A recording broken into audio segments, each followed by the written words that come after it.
Welcome to Democracy-ish. I'm Torre.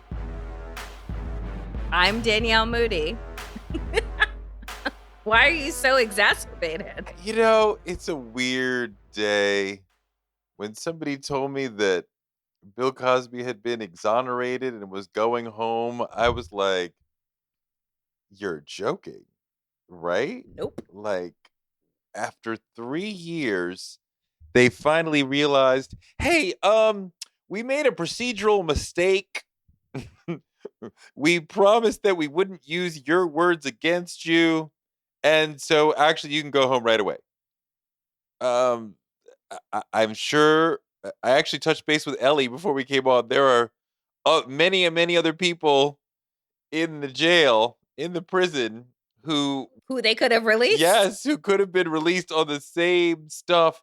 And I mean, just to be clear, the court is not saying we found new evidence that he did not rape these Right. people. He did not drug these people. He has not been exonerated.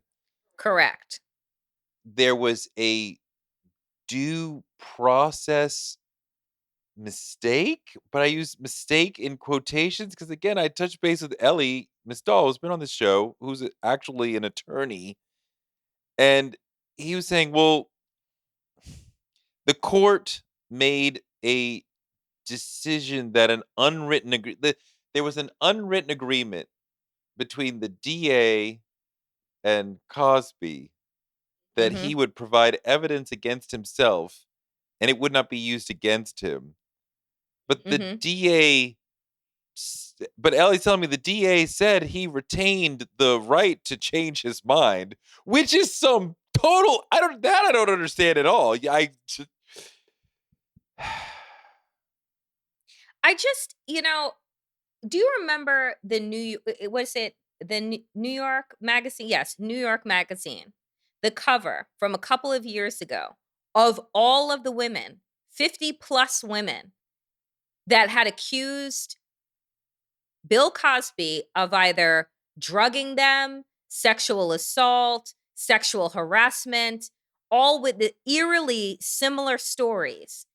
And there they were sitting on the cover of this magazine. And I think about all of those women right now that after decades of fighting, of getting up, the courage, the bravery that it takes to accuse such a powerful and famous man, right? That we know that the folks at NBC Universal, where he had billions of dollars that he was bringing into them over the years, that these entities protect these powerful men, all for more money, right?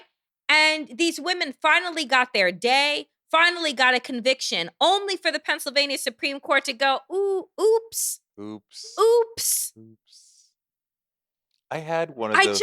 It makes me sick. I don't care that he's 80 something years old and that he needed to be escorted into his Pennsylvania suburban house and that he only probably has a few years left. Like, none of those things matter to the victims who he cost them their lives, their livelihood, and significant trauma. I had a woman on my podcast Torre show several years ago, Lily Bernard, who talked in graphic detail about him grooming her, him having her, because I didn't understand her story is that he raped her twice, and I was kind of like, how did it happen twice? Like, if somebody raped you, wouldn't you just like? And I Stay think a away lot of from people them. hear that and they go, wouldn't you just not be around that person if they raped you? And like, important to ask questions and understand details and context and actual stories. Her testimony to me, her interview to me, he drugged her. They went to dinner. She now knows he drugged her, but she thought that she was feeling sick from the food.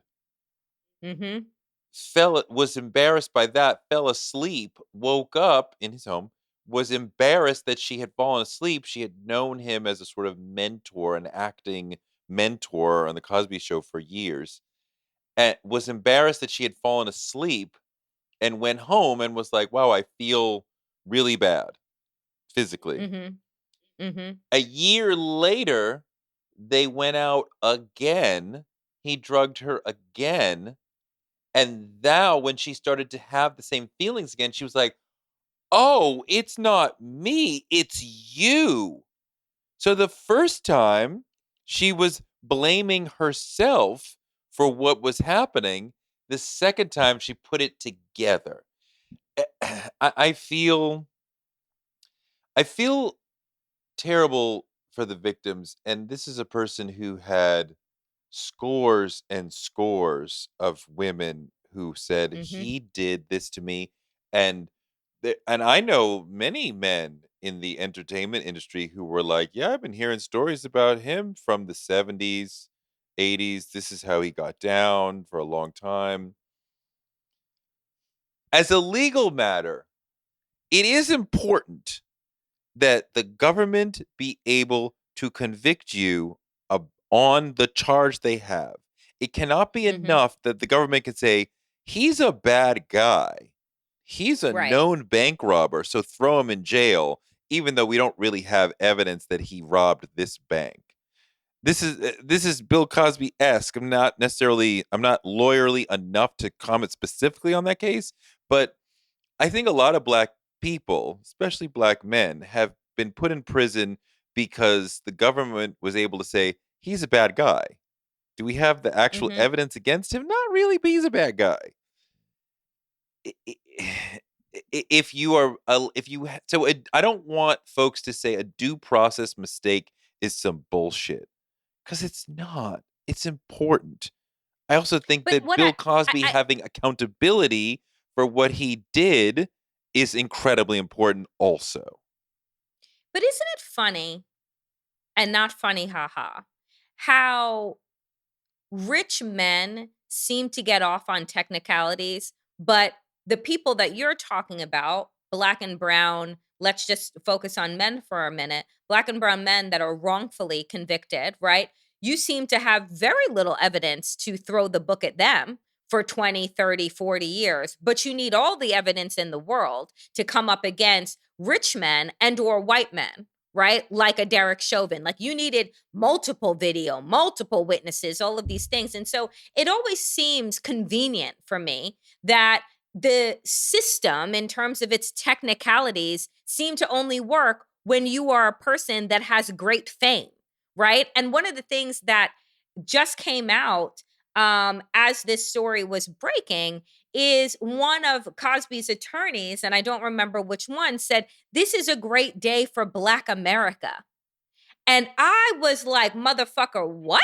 Mm-mm, Excuse you?" mm-mm, I long since wanted that mm-mm. man's card revoked and never to have and never to be returned. So don't make this seem bigger than it is, which was a big fucking oops by the Pennsylvania Supreme Court as opposed to a victory for Black It's America. not some victory for Black America. The thing is that it completely complicates the whole thing because we were able to say, like, "Look, it's not just a bunch of accusers.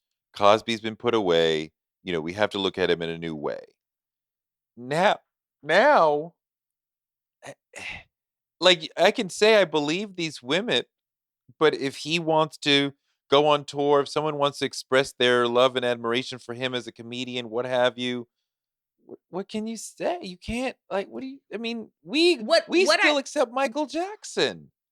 what I think is really interesting right now is how delicately the news commentators, hosts, and analysts, and what have you, are trying to balance what it is that they're saying. Because they're making it very clear that Bill Cosby is not, to your point, to your earlier point, not being exonerated on all charges, No. as if like we found this amazing thread that then discredited all 50 plus of these women that have come out with these accusations and have been victims of him throughout his entirety of his celebrity and his career. No, he is being let out of prison on a technicality, and now, because of that technicality, is unable to be prosecuted again Mm-mm. for the same charges, right? Because due process and all of these things. So if I'm his attorney, if I'm his PR people, sure, I'm going to spin this and say that this is an exoneration. He was wrongfully accused, and then allow folks who can't let go of fucking R. Kelly to then, bring Bill Cosby back into the fold. But to somebody asked the other day, because wasn't it just either the anniversary of Michael Jackson's death, and folks are just like, when are you going to let Michael Jackson go? And I'm seeing the comment sections blow up on everybody's pages that were posting a picture or some remembrance or anything to Michael Jackson. And, the question that I have, Torre, because, you're a man, is that like, what is it with the desire of other men in particular, to defend predators Well, or wait a to minute. defend behavior, like to Well, defend well, behavior hold on. that they're like, well, what's wrong with that? Hold on. Let me take that in two directions because the folks who are defending Michael Jackson are both genders, both black and white. Excuse me, both male and female. I don't really care about the white people in this conversation, but I see both men and women standing up for Michael Jackson and doubting, questioning, dismissing the evidence that we have against him. I see basically a society that, for the most part, kind of wants to just move on as if that documentary didn't happen. And Mm, his music continues to play. People mhm. continue to post pictures of him on Instagram like it's not triggering. Like a lot of people. I I think the documentary, I mean, like, you'll never know because there's no sort of counterbalance, but, like, I think the documentary did have a chilling effect on his legacy in that there was a segment of people who were like, "Oh, wow, he was a monster, and I'm not gonna talk about him, and I'm not gonna celebrate him anymore." Um, and then there's a group of people who are like, "I don't believe it, I didn't watch it, I don't care. I always loved him, I'm in the habit of always loving him, and I will always love him." I saw people saying who did not know each other, saying the exact same details about things that they had done with him as young boys. And then I saw, wait a minute, there was a string for years of boys who looked the Yep. exact same, who were the Mhm. same age. Wait a minute. There were tons of lawsuits alleging the same thing. I- and we were told Michael Jackson would rather paying $20 million was better than actually fighting it in court.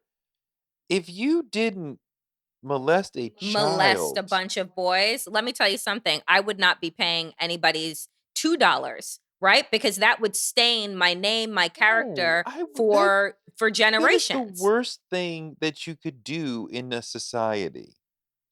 How would you Yes. the $20 million is not, it's not like, well, it's easier to pay $20 million. I don't care if I have $10 billion. I'm not paying you 20 million or any dollars. I am fighting that to the end of time. No, that did not happen. If it Do didn't you happen. think but let me ask this, because this is a question that is asked all the time within the black community.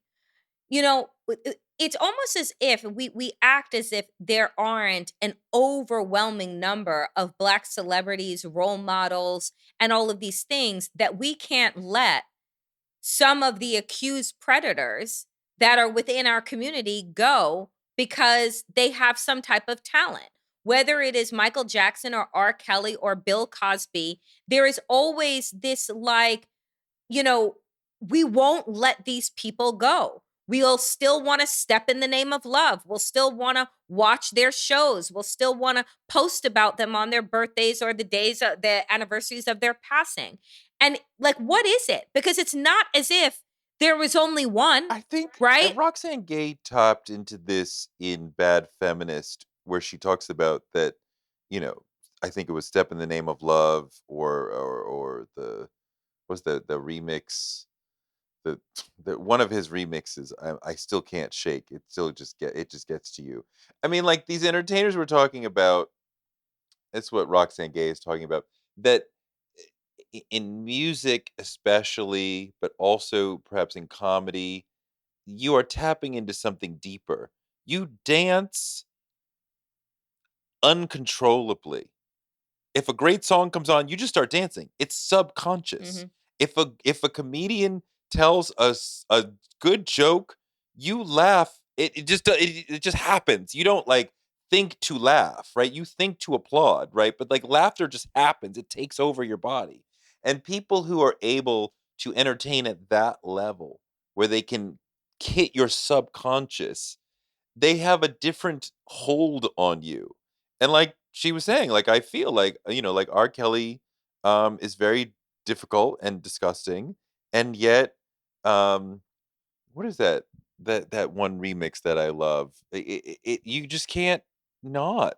And there's like one song that still gets me. I don't think I don't think I could laugh with Bill Cosby ever again, because I feel I just it's just so much. It's so gross, and I know that he's gonna wanna go on tour as soon as And I know possible. that people, will pay for it, Yes, they will show up. right? Like, and I think the thing for me, I wasn't connected with Bill Cosby as the comedian so much as I was with the Cosby Show and A Different World, and his stamp You're saying on trying you to. watched those shows, but you didn't I engage in watch those stand-up. shows, yeah, but I didn't watch like his, stand-ups and things of that nature. So for my understanding of who he was, it was not a comedian, right? Like it was just the moniker that was given to him of America's dad, right?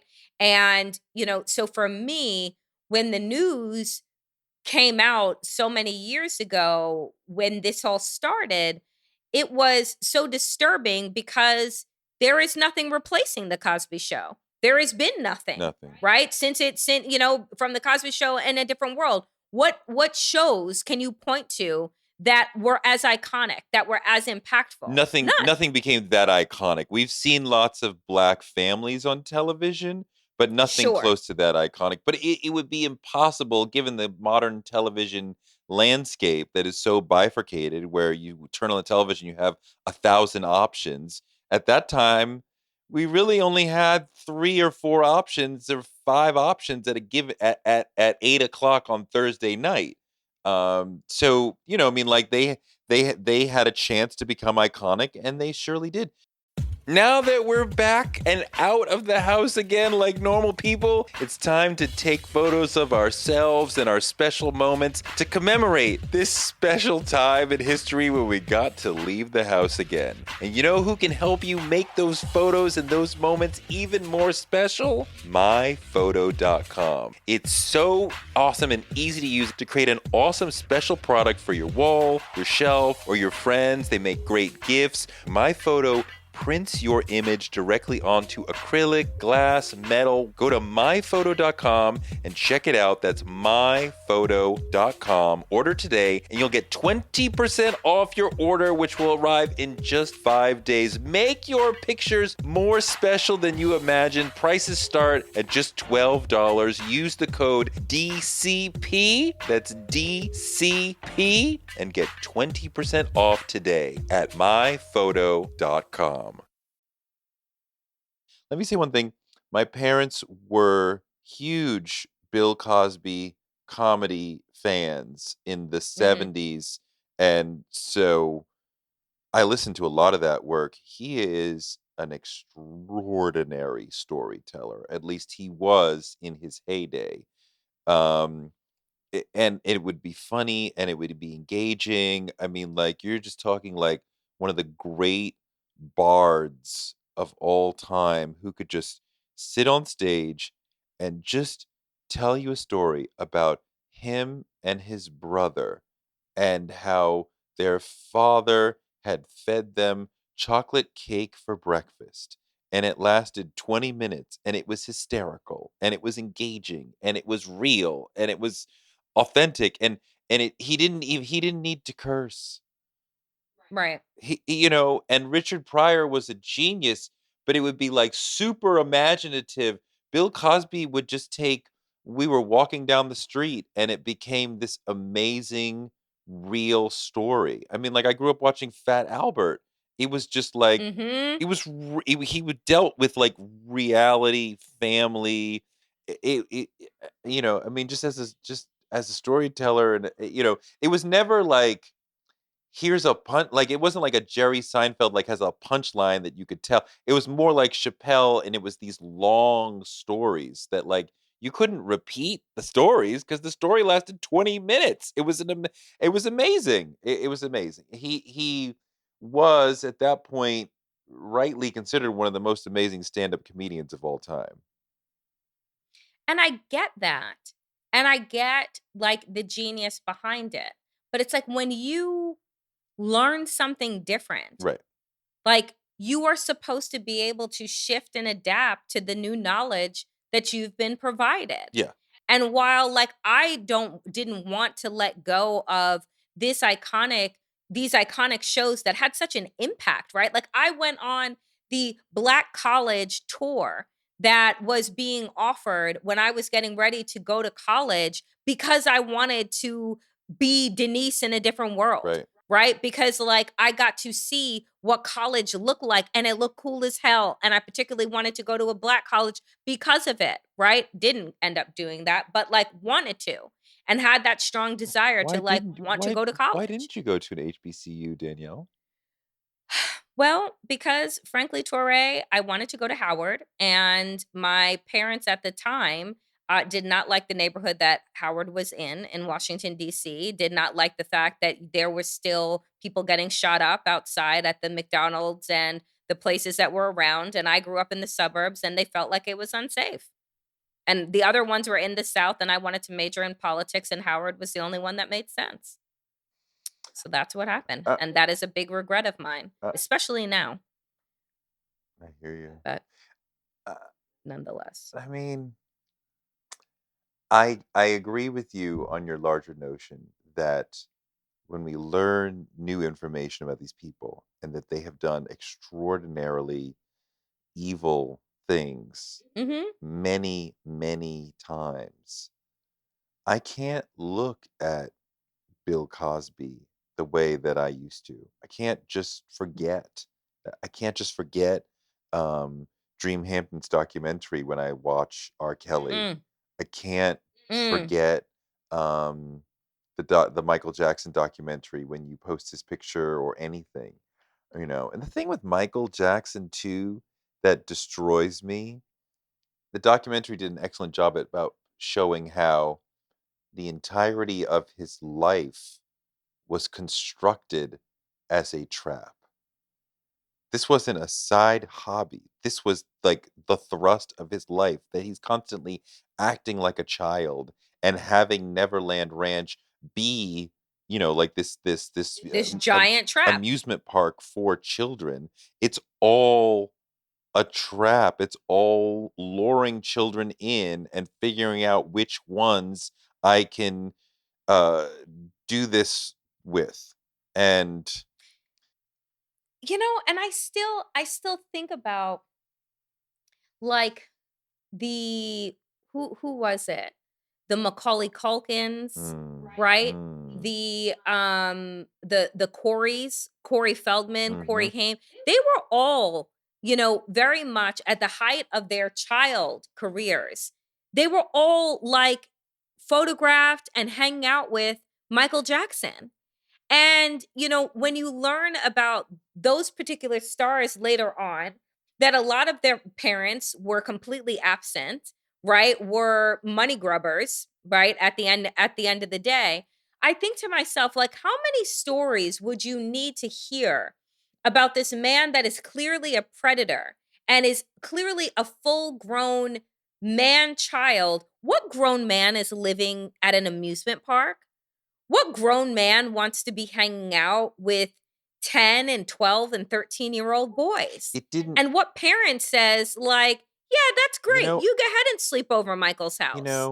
no, I don't wanna say no one, but barely anyone believed it. I mean, like, Diane Dimond was one of the very few people I even knew of in media who took these allegations seriously, and she wrote about them, and I thought she was a kook.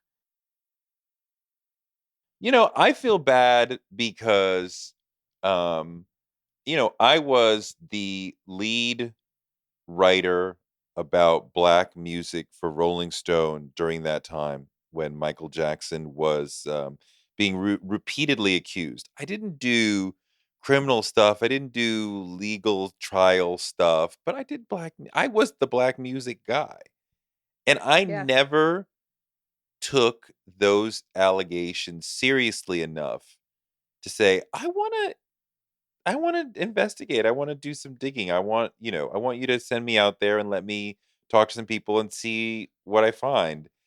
I didn't believe it. I think I didn't wanna believe it. I think I wanted to believe what Michael said. This is somebody that I had been a fan of and had been I mean, like, Michael Jackson had been in my life as long as I could remember. I grew up watching the Jackson 5 Mhm. cartoon. I remember Off the Wall, like, the day it came out.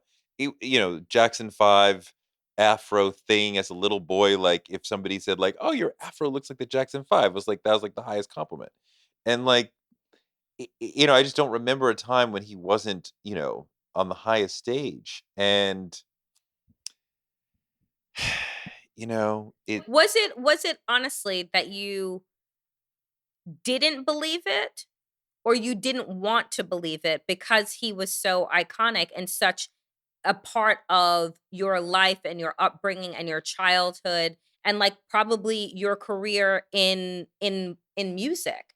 Was that the reason? Like, because you didn't want to, because it meant, like, then questioning, opening up a whole lot of other I uncertainties. didn't wanna believe it.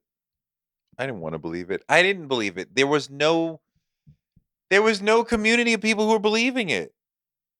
Who believed this? I remember the trial. And I just remember looking at him and being like, I guess my feeling, how I came to it in the particular in the Michael Jackson case, is that he was just seemed like such a broken human being, right? Like from such a destructive and traumatic upbringing that I didn't at that time associate the way that he was acting and showing up as a pedophile versus someone who seemed really stuck and traumatized at such a young age that was going to use his wealth and fame as a way to like relive that part of his life that had been taken away from him because he had been working and had been, under the thumb of a very domineering father, I right? mean, And so that's the story they initially, wanted us that's to what I believe. thought. That's the story they wanted us to believe. Yeah. And, we're out here talking about rooting for everybody black. Jordy Mm. Chandler was black. Were we supporting him? Were we rooting for him? Were we standing up for him? I wasn't. Mm. I wasn't. And I'm like, "What you didn't even ask?" And I think there's a lot of weird I don't know. I don't know. I see what Felicia Rashad said about Mm. Cosby, and I'm like, "Really? Like, you could have said nothing."